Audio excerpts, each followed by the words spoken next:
Welcome to NBC News Daily this Thursday. We start with a dire warning as Hurricane Helene makes its final approach toward Florida. Residents in the storm's path are being told they might not survive Helene's potential impact.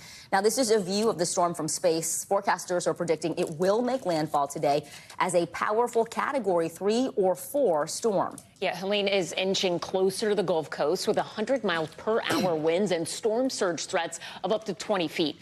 Homeowners and businesses have spent days preparing, while many towns and cities issued mandatory evacuation orders.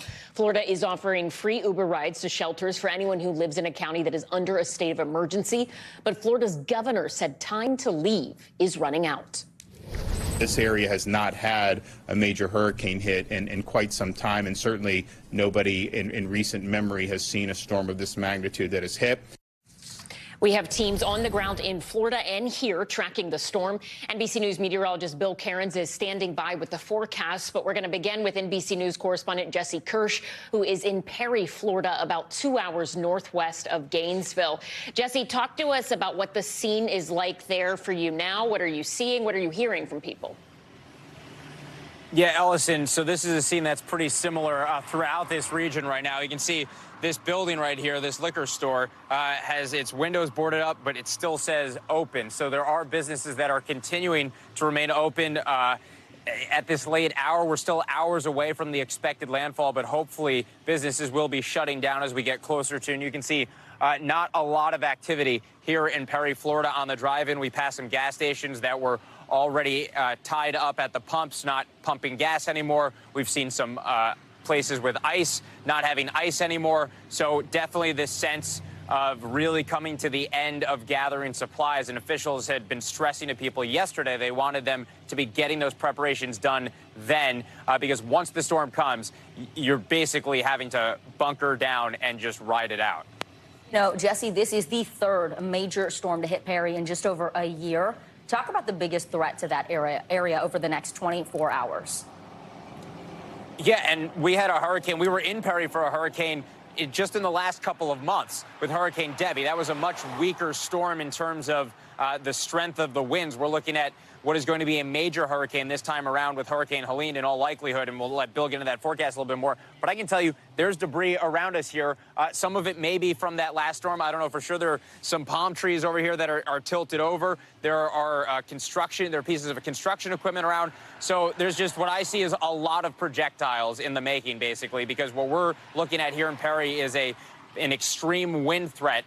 We could effectively be in what will feel like a tornado this evening here in Perry. And so there's a lot of stuff that could be blowing around. That is, of course, a risk to human life. Thankfully, we are inland enough. We're not expecting the threat of the storm surge here. But people who do live closer to the coastline should, without question, be evacuated because, as officials have been saying, it's been the drumbeat for the last day plus now. You hide from the wind. You run from the water. You cannot do anything about that water if it's rushing in with the strength it comes in, the height it could come in. And there's some areas the water levels could be above my head. And that is something you just cannot adequately protect yourself against if you're physically there. Very important to remind people of that. Jesse Kirsch, thank you. Let's go ahead and bring in NBC News meteorologist Bill Cairns, who's tracking Helene. So, Bill, we mentioned earlier a local meteorologist warned Helene's storm surges are not survivable. You heard Jesse with his warning as well. Talk to us about the dire situation here. So, of course, wherever we get that landfall to the right, that's where it's going to be 15 to 20-foot storm surge. And yes, that is unsurvivable. As of now, though, it's going to be in a very remote, swampy area where it's really not going to destroy that many people. There's not even many people to evacuate from that area. So that's good.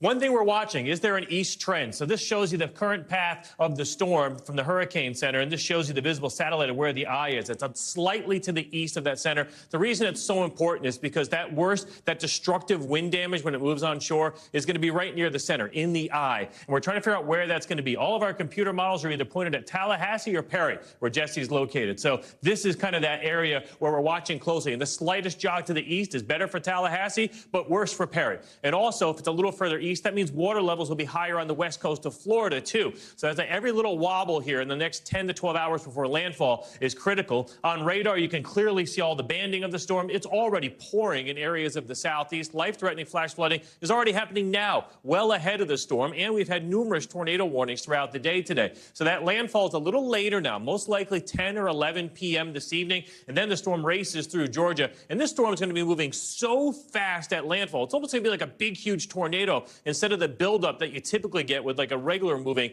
hurricane. The storm surge, 10 to 20 feet, but the worst of that will be somewhere up here around Kenton Beach, the Cedar Key, and we're already seeing water heights that are pretty high. So this is our storm surge. So this is Tampa Bay, and we're going to see the water this afternoon going up. Right now, guys, that surge is around 2 feet. We expect the peak of it later this evening around 6 to 8 feet. Thanks for watching. Stay updated about breaking news and top stories on the NBC News app or follow us on social media.